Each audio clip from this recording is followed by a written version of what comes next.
Olá, pessoal do terceiro.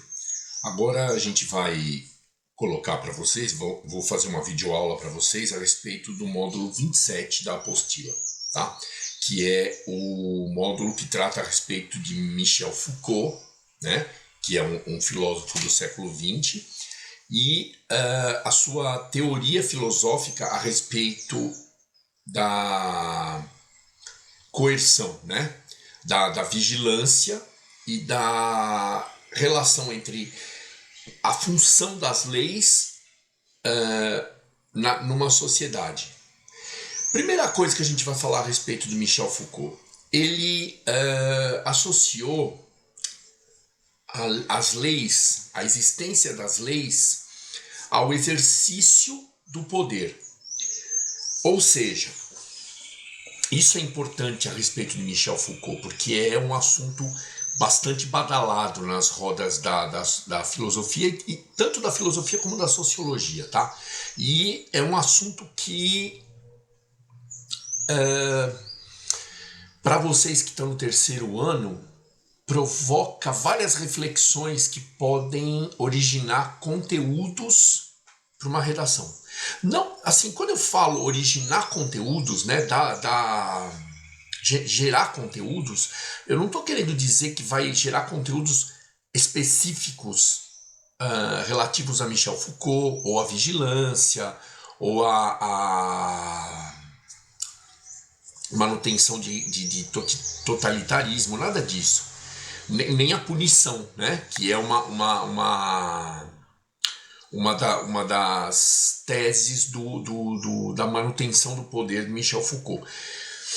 Mas a geração de conteúdo que o estudo da teoria filosófica de Michel Foucault traz é uma visão moderna a respeito de alguns conceitos antigos.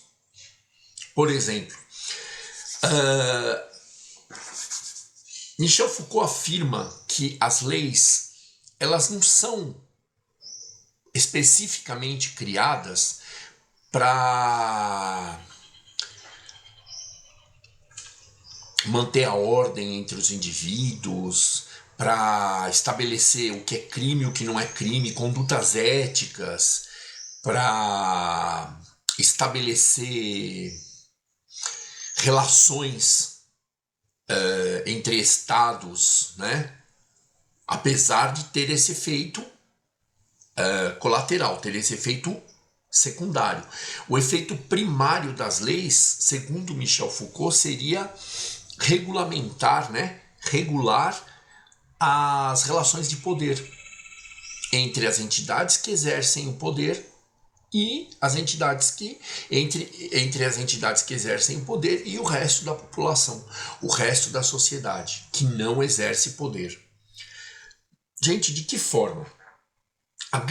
O grande questionamento de Michel Foucault é que o questionamento principal de Foucault a respeito do exercício do poder é que ele só existe, o poder só existe se houver alguém para exercê-lo. As ferramentas e os artefatos de poder, as atribuições de poder só vão passar a existir a partir do momento que houver um sujeito para exercer o poder. No caso do exemplo do questionamento de Foucault da apostila de vocês, ele pergunta, né, publicamente aos filósofos e espera respostas. O que seria do poder sem o rei para exercê-lo? Né? Quer ver? Ó, a pergunta que ele propõe é a seguinte: como seria caso não houvesse um rei que por meio dele fosse exercido o poder? Simplesmente não há, né? Ninguém foi capaz de responder isso, e nós também vamos refletir da forma que Foucault propõe. Não há exercício de poder sem aquele que exerce o poder e aqueles a quem o poder submete, né? Ou seja, aqueles que estão instituídos, né, que possuem o comando da instituição coercitiva, e aqueles a quem cabe respeitar as normas, as leis que eu falei agora há pouco, da instituição de poder. Pessoal, esse exercício do poder através das leis, segundo Foucault, geraria violência, tá? Mas não é aquela violência assim que a gente imagina instantaneamente quando fala de violência, de tapa, briga, soco, nada de xingamento, não é bem assim. A violência, segundo Michel Foucault, ela é um produto racional do exercício do poder. Ou seja, as leis determinando o comportamento dos indivíduos numa sociedade para que eles se submetam ao poder exercido, determinam também racionalmente a forma como esses indivíduos devem ser enquanto espécie. Veja, é interessante essa analogia, tá? É muito interessante essa analogia que Foucault faz da violência com a definição da espécie daquela sociedade, daquele indivíduo daquela sociedade. Veja, o indivíduo, numa determinada sociedade, os nascimentos das crianças têm determinadas características. O comportamento desses indivíduos durante a vida, né?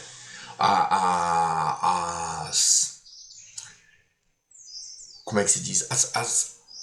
Vamos exemplificar. É um negócio muito abstrato, então eu tenho que trazer para vocês um exemplo um pouco mais concreto para não parecer tão espacial, né? O pensamento de Foucault. As características de nascimento dessa população e as determinações do poder, né? Vamos passar a chamar o poder de governo, sobre quais as vacinas que essas crianças recém-nascidas devem tomar. A determinação. A gente não tem uma secretaria de saúde, eu não sei exatamente o nome do órgão, que determina, né, quais as vacinas que o recém-nascido tem que tomar, certo? Naquele posto de saúde, aquele famoso posto de saúde, tem a famosa carteirinha de saúde do nenê. E ali tem os nomes das vacinas, né?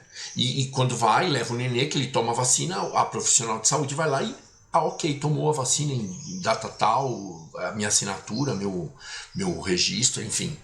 Existe uma oficialização, uma racionalização das regras que aqueles indivíduos têm que exercer, têm que seguir, né? Não exercer, tem que seguir naquela sociedade. Por exemplo, essas vacinações. Aqui no Brasil não, tá? Eu vou dar o exemplo da China. A China, durante um período, exerceu uma determinação governamental sobre a população a respeito de controle de natalidade. Porque para o governo, né, para as instituições que exerciam o poder, a população, o crescimento vegetativo da população estava extremamente alto. Nasciam mais crianças do que morriam pessoas.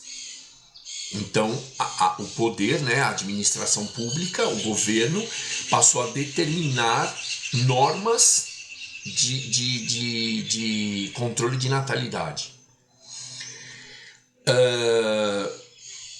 Aqui no Brasil existem protocolos para quando o indivíduo morre, né? Existem protocolos para o envelhecimento dele, né? As regras de aposentadoria, as regras de participação na previdência social, enfim. E existem também normas que são diferentes da Índia, por exemplo, para serem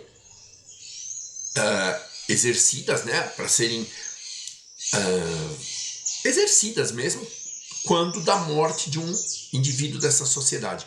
Como, por exemplo, morreu, ele vai ser velado, e depois ele vai ser enterrado. O corpo vai ser velado, e depois esse corpo vai ser enterrado.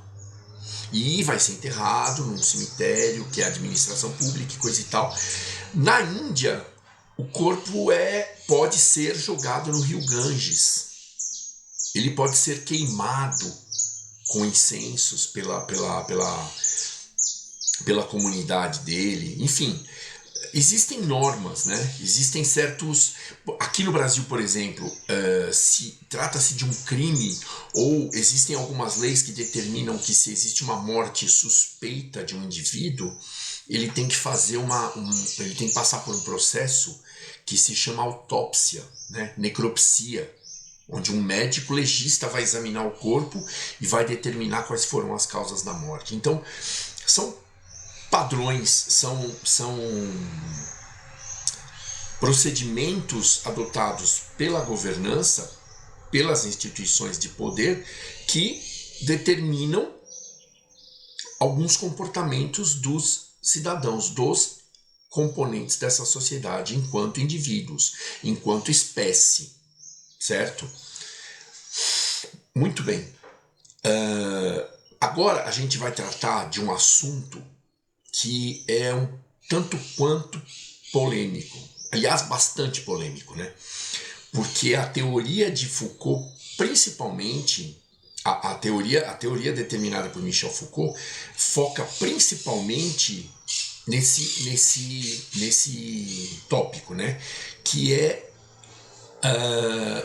a vigilância e uma das formas de exercício desse poder seria a punição, a sujeição à punição, que está determinada pelas leis.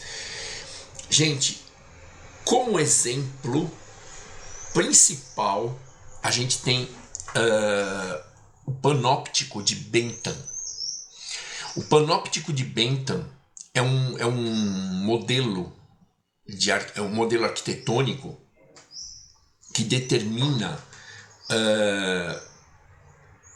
uma dinâmica de vigilância e de divisão da população, ou seja, transformaria aquele todo coeso, aquele todo cultural e intercomunicado, né, assim, interativo, né, aquela massa da população, em indivíduos que poderiam ser vigiados e controlados individualmente, sem que houvesse a interação, sem que houvesse a formação de um poder social, de um poder coletivo, né, por simples aglomeração.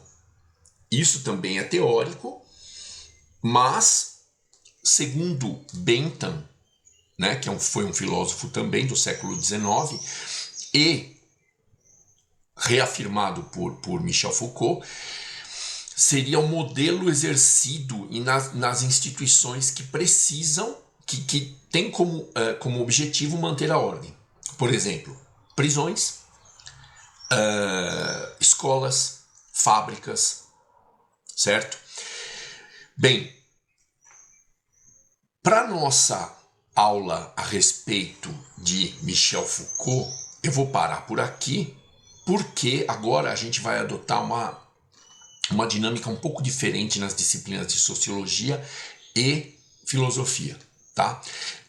Numa semana eu vou apresentar uma teoria para vocês, eu vou apresentar alguns detalhes a respeito de um módulo da apostila de vocês, e na semana seguinte eu vou colocar uma atividade no Google Forms, para que não haja aquela velha discussão que se estende ao longo de séculos, né? Brincadeira, eu estou exagerando.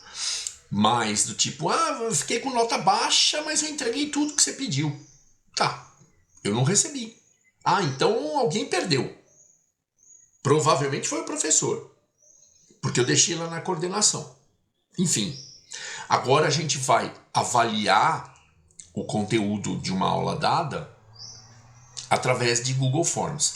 Então, por isso que eu vou parar o assunto por aqui, sobre o panóptico de Bentham, porque ele será o objeto da atividade, vai ser o tópico principal da atividade da semana seguinte, que não vai sair do que está colocado aqui no módulo 27 da apostila, tá?